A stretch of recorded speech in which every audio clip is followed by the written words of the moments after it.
Well, one person who didn't go along with the government program back in 1976 was a freshman congressman, a doctor from Texas, none other than Ron Paul. Well, tonight I spoke with him about swine flu then and now. So, Congressman, you've been through all of this before. You saw it back then. You saw what happened now. And what's your take on it? Are we doing too much? Are we overhyping this? Meaning all of us, the media and the government. Yes, they are. It's overblown, grossly so. And I just wish people would back off a little bit, stop and think for a minute, and not panic people. There's too much hysteria in the country, and so far there hasn't been that great a danger. So the sooner we get calmer, the better I'll feel. So take us through it. It was back then, 1976, I believe. You were a freshman congressman. Take us through what happened. The same sort of thing, swine flu. People were concerned about it. Talk to me about it.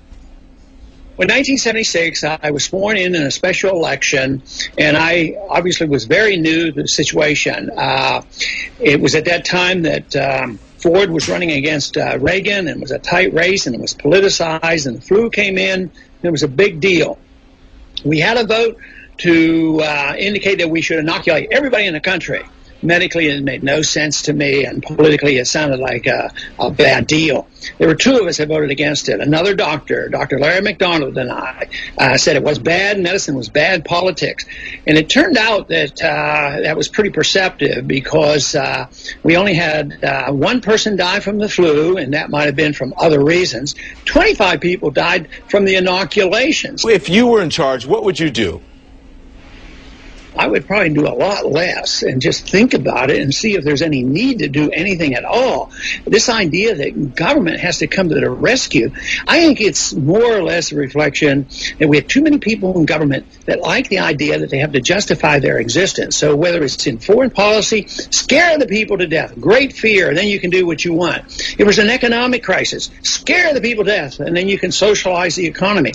In medicine, scare the people to death, and then you'll say, oh, only the government can take care of us. So I think a lot of that is happening, and we're on the move to socialized medicine. So we're scaring the people and saying the only people that can save us will be the government. What's your response? What have people said to you since you made this video and you came out and said, hey, you know what, tamp this down a little bit. Come on, let's stand back and don't be so crazy about this. What have people said to you?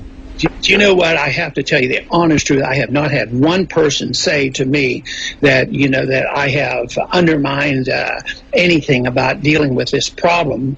Everybody comes out, you know, that's exactly what I thought. It's about time somebody said it. It is just an attempt for governments to scare the people. I'm sure there are a lot of people out there that might disagree. Right. And I don't downplay the seriousness. As a physician, I don't say, well, there's no danger at all whatsoever, but you got to put it in perspective. Put it in perspective of HIV and AIDS and tuberculosis and all these things. It really is a total non-event.